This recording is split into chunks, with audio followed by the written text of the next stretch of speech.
Looks like a crown. That's right. I'm the king of the greasy diff.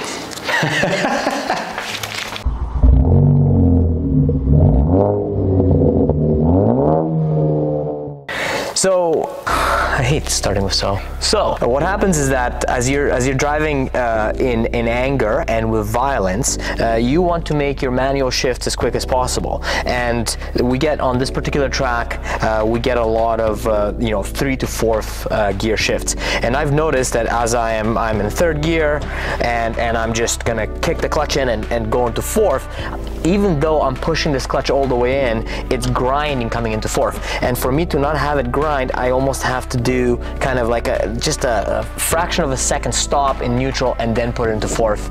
And that slows you down, and then you have to think about it some more. And obviously there seems to be a bit of an issue with clutch disengagement, because this clutch engages really, really close to the floor. So when we put the transmission in with this new stage 1 clutch from Exetti, we had bled it, and I thought it was good enough, but clearly it's not good enough. So we're not just going to bleed it again, we're going to actually improve the clutch system, and here's how. So on these cars, on the 2015 plus WRX, you have this brake master cylinder right here, and this is the brake fluid reservoir, but it's also sharing clutch fluid in the same reservoir.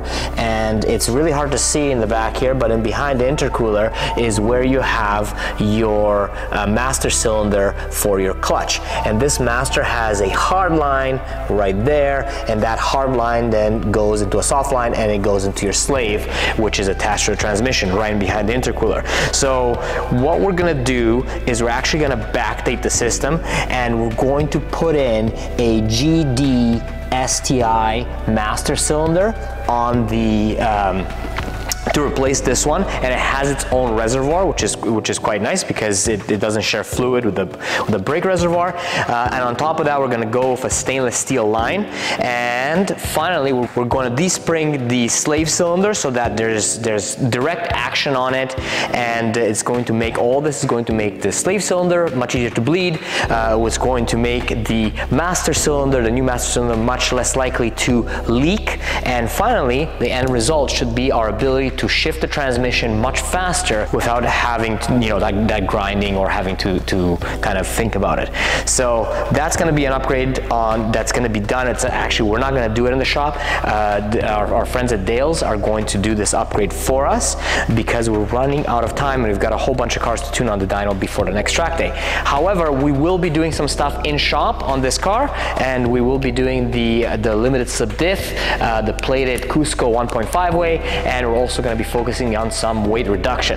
But that's the bulk of it for upgrading the clutch, and once we get this car back with it rebled, we'll go over and show you the changes in the system.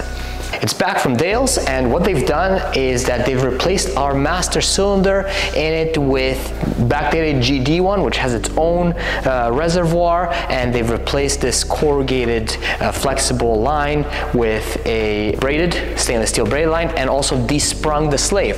The result is that it is a much better action on the clutch pedal. The clutch disengages, and a little bit that I've driven it on the street, I didn't notice any more grinding because the clutch disengages properly. Now the parts that have come out of the car is the original master, so you can see that there's no reservoir on here. It actually uses this hose to connect to the brake reservoir. Now it has its own reservoir, and then this is the line that goes from the master to the slave, and this entire contraption is now replaced with a stainless steel line. So clutch is much better, and hopefully that will translate to much better on track. And now it's time for the second part of this build for next track day, and that's to swap out the rear diff for a Cusco. So we're just unboxing the Cusco 1.5Way LSD, and you're getting good stuff because you're getting stickers in Japanese, or just the word RS there, RS. That means good. That is legit. And these are the goods. They come really well machined to just drop right in without having to change any shims. The Cusco limited slip differential, and you can see it is a 1.5-way. So effectively the wedge here, it locks up most aggressively under acceleration. You can see that the ramp is softer, which means that this pin is able to lock, and it locks a lot less weight, the 0.5-way under deceleration. So these are actually, you can see the clutch packs inside there. So these clutch packs will lock, effectively locking the axles together, and these are fully rebuildable, so you can definitely take them apart, you can adjust things, but we're gonna run it as is. When we had it in the R160 transmission, it was very good as is, and I expect to see the same here. Before we get this beauty in the car, however, we have to take a few things apart and get it in, get bearings on there, measure some things, and then we're going to be running this, their own LSD oil friction modifier. It's the 80W140. We're going to be doing a one-track day on it, swapping it out for fresh fluid because it's the braking procedure. So let's jump in to removing the OEM diff. Here's a new tool. Seems like someone just welded a bunch of stuff together, but supposedly this will make removing exhaust hangers a breeze. Oh yeah, oh, I'll just slide right off. Let's have a quick look at how this differential locks up with it completely in the air. So I'm just gonna spin this one wheel, and as you can see, when I'm spinning it in one direction, this other wheel is spinning in the opposite direction. So this is with the OEM ST180 torsen LSD.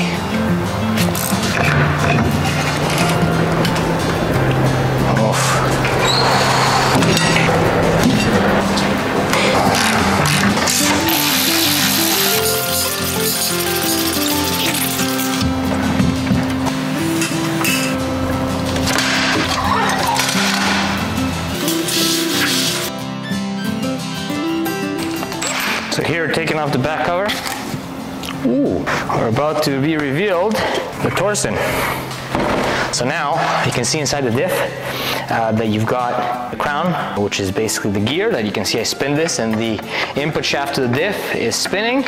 So there's a crown and a pinion inside here, and they mesh, and then we're going to make sure that once we put in the new diff, the meshing stays exactly the same. We're going to use some marking compound to determine that, and we're obviously going to check backlash on the new one as well, and we're going to make sure that the bearings inside here sit properly. So in order to slide this diff out, then what we need to do is we actually need to pull off these two caps. So on these cars, the two caps determine the preload on the bearings. So there's these shims basically that sit between the body of the differential and the end cap. So the vast majority of the time with a well-constructed diff like a Cusco, you don't need to adjust these shims at all as they come from the factory.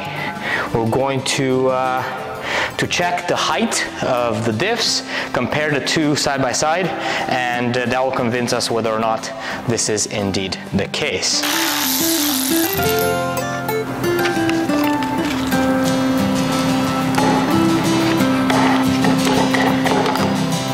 Okay.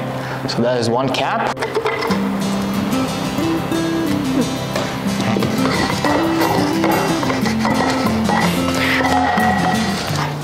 There she is, a torsen differential, and if you look inside here, you can see the helical gears that lock up.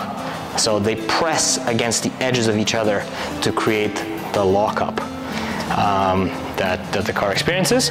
And there's the pinion. That's a beefy pinion. It's actually a pretty big rear end for a car that's all-wheel drive. Next steps, I'm going to pull off the crown and pull off the bearings, and then take some measurements of the diff and compare it to the new one. That certainly helps. Some Loctite in there.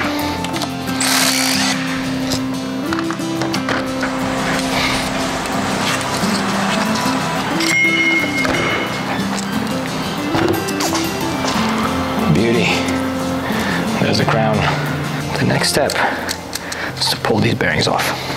Underneath, if you come in close, that you are pulling on the body of the bearing and not on the outside cage, which will basically damage it. Ever so slowly, start applying some tension. And keep an eye on your bearing. So it's not loaded, it's good. Ah, there it is. Once you start feeling it move, then it'll just, ta-da! Next bit here is to make some measurements. So what we're gonna measure is whether or not the distance from key components has changed. So what are key components? Well, the key components are where does differential mounts with respect to the crown gear. So what we're gonna do is we're gonna measure the difference between where the crown gear mounts and when the bearing sits and compare that to the new differential. And we're going to do that on both the surfaces. So we're gonna set up a little jig here to get that all measured up. All right, so what we're doing here is we're going to check the critical surfaces, the measurements for the critical surfaces, because that way it'll tell us whether or not we need to add or adjust any shims. So this is the old differential, and the critical surfaces are where the crown gear meets, or mates rather, with respect to where the bearings sit. So I've set this on a metallic table with a dial gauge that has a thou worth of resolution. So it may move just a little bit as we're moving this thing around, but let's just check how repeatable our measurement is. So it's dialed into 0 right now, and then if we spin it, we're still within that exact range there. So within a thou. So now we're gonna take the new differential and slide it into the same position as the old one and let it sit, and you can see we are 1 thou off from where we were on the OEM differential. We're just on the edge there. So we are now going to measure the other points, and that is with respect to this flange, the top mating surface and then the bottom mating surface. Within our capabilities to measure these out, they're very, very close, and based on what I've also been told about this differential, it doesn't need any sort of reshimming. So this is a sanity check. Now, all we need to do is just reassemble the diff and put it in.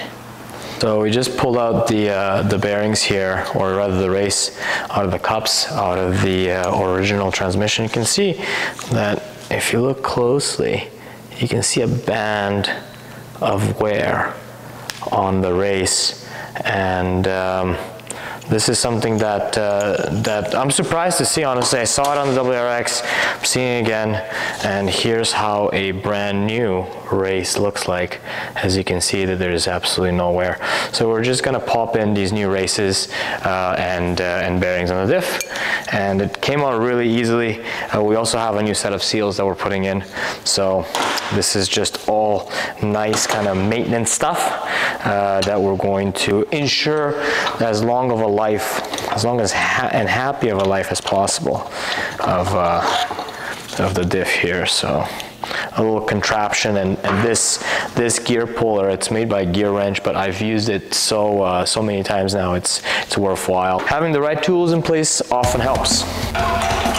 As you can see, this is a slow and steady. I hope that it does reach it.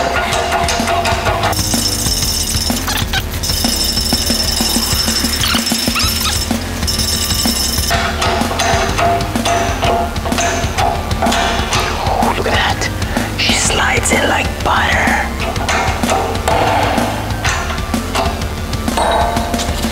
Beauty.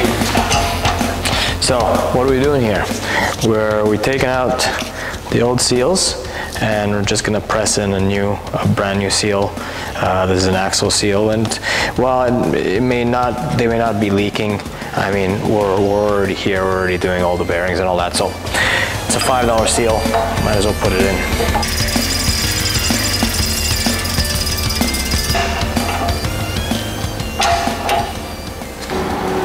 And right at the edge there.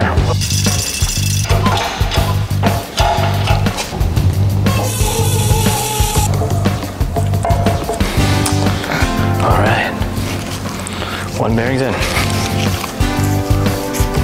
All right.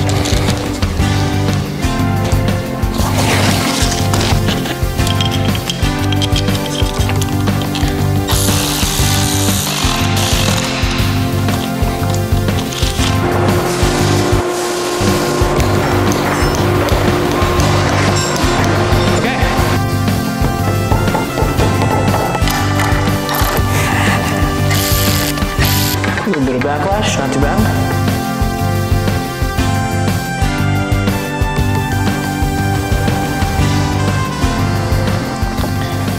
Okay, so you can see the teeth are touching right in the center of the tooth, right there. That is consistent with the instructions right here, which indicate how it should touch.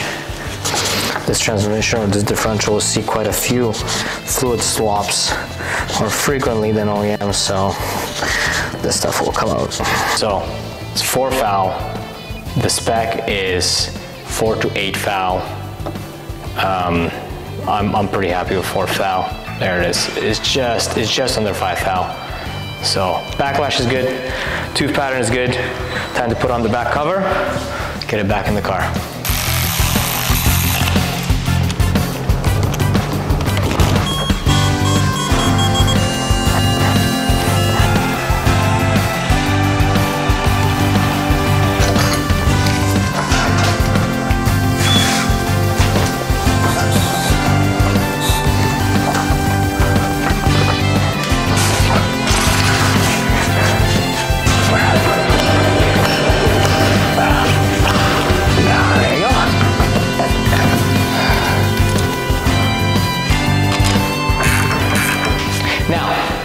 Remember how the wheels were spinning last time?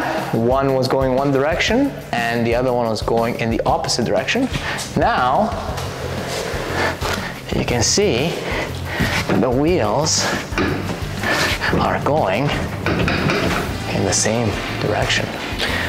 Last but not least, we got the axles in, we've got the diff in, we've got the drive shaft on. So, it's time for some oil. This thing takes a liter. That is the oil. We're just gonna pump this in and button up the exhaust. And we're gonna go see how we go about breaking this thing in.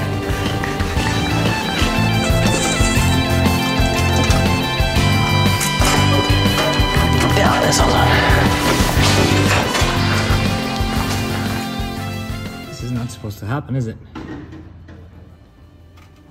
So you're doing your track prep on your WRX, you've got a plated diff, you got a seat in there, you spent a whole bunch of time, and then the white line ball joints are loose.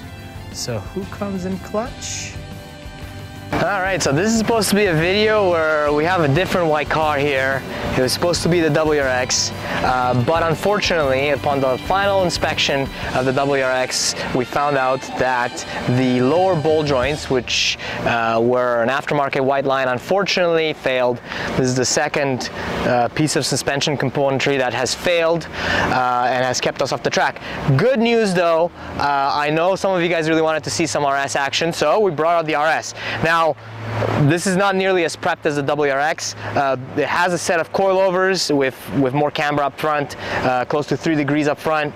I've got some 245 Bridgestone RE71 tires on it, and the tires are, they're old. They're 5 years old. They're only 245 width, so you know, not nearly as ideal as what we had on the WRX. Other than that, you know, we have our bolt-ons, we have our tune, and we have just a teensy-weensy bigger turbocharger on the car. Now, this turbocharger is not adding a whole lot of power, especially on pump gas, which is what we're running today.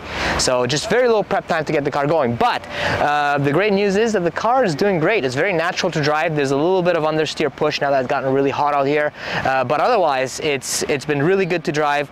We're within about a second of what the WRX did the last time out at the same track. Given the difference just in tire tires alone, I think with the tires that we have on the WRX, if we had them on here, we'd be basically matching, maybe even beating its time. And for a heavier car with less prep, then this is really impressive. So really having a great time with the RS. Maybe this is a kickoff to do more of a build on the RS. I'm sure a lot of you guys would love to see that. So yeah, having a blast. The car's been super reliable, other than some little brake issues. So that's just simply from bleeding the brakes and not tightening one of the caliper bleeders. It leaked some fluid and brake got soft, and you know, a little sketchy moment, but all sorted out. Still OEM pads on this thing, and it's holding up. It's holding up okay. They're not super confidence inspiring, but it's good enough to do lapping. We also have K's ST here. This is a car that we know very well. It's of course tuned by us, and he's set up. He's set it up for the track. He does a lot of track days. Not much in terms of suspension department, but he's handled the brakes. He's got the RT660 tires on there, and now he's working through some overheating issues. So he put a Mishimoto oil cooler in front of the radiator, and once you do that, you end up blocking a whole bunch of your radiator. So for you guys wanting to improve your cooling, yes, a bigger intercooler like he has will improve your charge air temps, and yes, a snorkel will bring in a little bit more air to combust, but when you put the snorkel, the intercooler, and then the oil cooler all in the front of the car, it blocks the radiator. And because these cars have a headifold, in other words, they run a liquid-cooled exhaust manifold, you need to do something about airflow to the radiator. And we're kind of discussing what we can do here. Perhaps, you know, open up an area in behind the fog lights to move the oil cooler down there, to improve maybe a mount-tune triple pass radiator. So I know this is not the only ST suffering from these issues in terms of overheating on track. So yeah, when you mount stuff in front of the car, then you've got to be a little bit careful with just how much air your radiator ends up getting. We also have Steve's 911T here. So Steve has got a new PB today, and that's a car that we tuned not too long ago. So we featured it in another one of our episodes at Area 27. Now he's in the 112s, and just to put that into perspective, that's about 5 seconds, over 5 seconds faster than I'm imagining in the RS. But you know, Porsche, and I'm really happy for him that he's really maximizing this car with our tune and really enjoying it. So it's lunchtime now. It's a little quieter. Whoa, we also got Alejo over here. So you guys may remember Alejo. Alejo used to work for us. He was actually our first hire, and he's had the Civic for a long time. It's a built Civic, and look how beautiful that looks. I know that these cars have only grown in popularity and love these days, and he's enjoying it out here. He doesn't take it out nearly enough, so I really want to see him out here more often, and enjoying his SiR. So I know he's setting PBs as well today, and he's also coaching. So a great day at the track, and the RS has been great. Yeah, we'll throw in some footage from some lapping, and we'll leave it at that for now.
Alex, this is Alejo. You guys have seen us before. Yeah. We're the 2As. Yeah. Double A. Anyways. This is a little Civic, so I was just walking by and you weren't anywhere to be found. So now we found you. I'm here. And these cars have become quite a cult classic now. Yeah. A modern classic, if you will. Yours is quite special on its own right. Yeah. So why don't you talk to us a little bit about the build? Yeah. I mean, I guess it's kind of like the textbook plus Honda build. So it's Type R motor V18 C5 that has Golden Eagle sleeves. So it's actually 2 liter now. 13.8 to 1 compression, Skunk 2, Pro 2 cams, all the goodies. Type R limited slip differential. And yeah, it's a ton of fun. We have to get on Alex's dyno. I know it's a bit of a heartbreaker. It's supposed to make around 230 at the wheels, but we'll see what it does on the Mustang. Some other things about the builds. One of my favorite things, I don't know, it's kind of silly, but it's actually got Acura NSX brakes on it. So that's the dual pot and the Integra Type R brakes in the back. So yeah, it's a pretty fun little car. Not as fast as the RS, but doing the best I can with the modest budget. Yeah, I think you've had it for a long time. Yeah, I've had this car actually for 10 years, about that, and I've wanted to sell it about 4,000 times, but every time I drive it, it just goes away, you know? It's just so much fun. It's like raw and pure. Every time you hit the like 9,000 RPM red limiter, you kind of just forget about everything. So what is the lesson here? The lesson is to don't let your car sit. Yeah, use it. Use it. Use it or lose it. Use it or lose it. Have fun and enjoy. Bring it out. And you know, sometimes it'll break. Sometimes it'll break your heart. Sometimes it'll break your wallet. Almost always. But that's life. Enjoy it. Okay.